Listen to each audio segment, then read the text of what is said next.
Next stretch here is very important for the cervical spine and upper thoracic spine. It's called the chin tuck. It helps restore the cervical curve. It also is very important for cervical herniated discs or cervical whiplash injuries. Once again, it's important to do it right in having the posture set the way that it should be. So again, this is one that's very, very effective, especially to restore the curve, like Dr. Neal said. But a lot of people are doing this incorrectly, so we're going to demonstrate the proper technique. What you're going to do is, I actually prefer this one to do this one standing. And against the wall, right. If you do this against the wall, you can actually put a pillow here and get a little bit more range of motion. But again, you can do it standing, sitting, whatever. So it's actually a really simple movement. You're actually just going to take your chin and tuck it straight back. And so go ahead, the motion's going to actually look, I'll actually demonstrate too, straight back like this. And then you're going to use your fingers to give it a little overpressure. And you then you're could going to do relax. this sitting at a computer. This is the kind of thing you could do at any time of the day. And one thing that a lot of people make this mistake, which Jane is actually making here, is they're tucking their head down.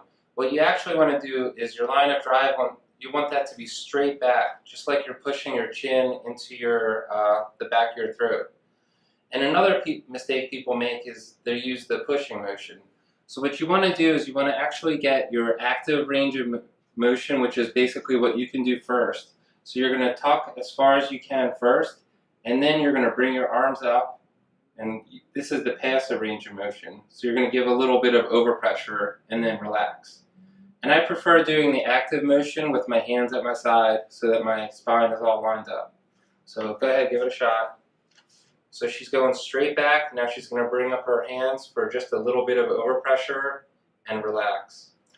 And one other mistake I see people make is when they go into the relax part, they'll come here, do this, overpressure, and then they'll relax, like exaggerate the relax. Keep your posture on that. Yeah, you just want to literally just relax.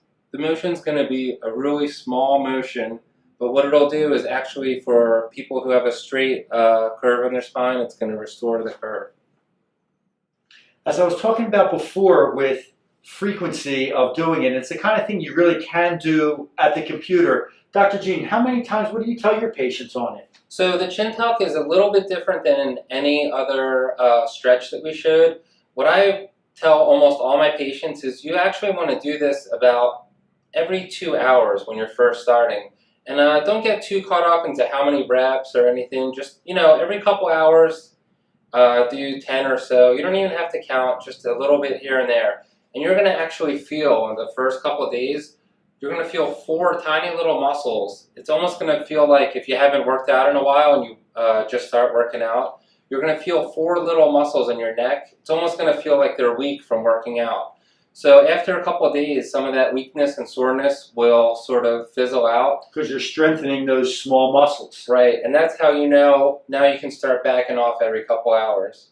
Everyone's a little different. It might take 2 days, it might take a week, but just in the beginning, every couple hours, just be really good about getting this in, and then you can start backing off. And this is actually something that you can do throughout life, even once or twice a day. If you're doing something hard, standing in line at the grocery store, just standing there, you can get a couple of chin tucks in.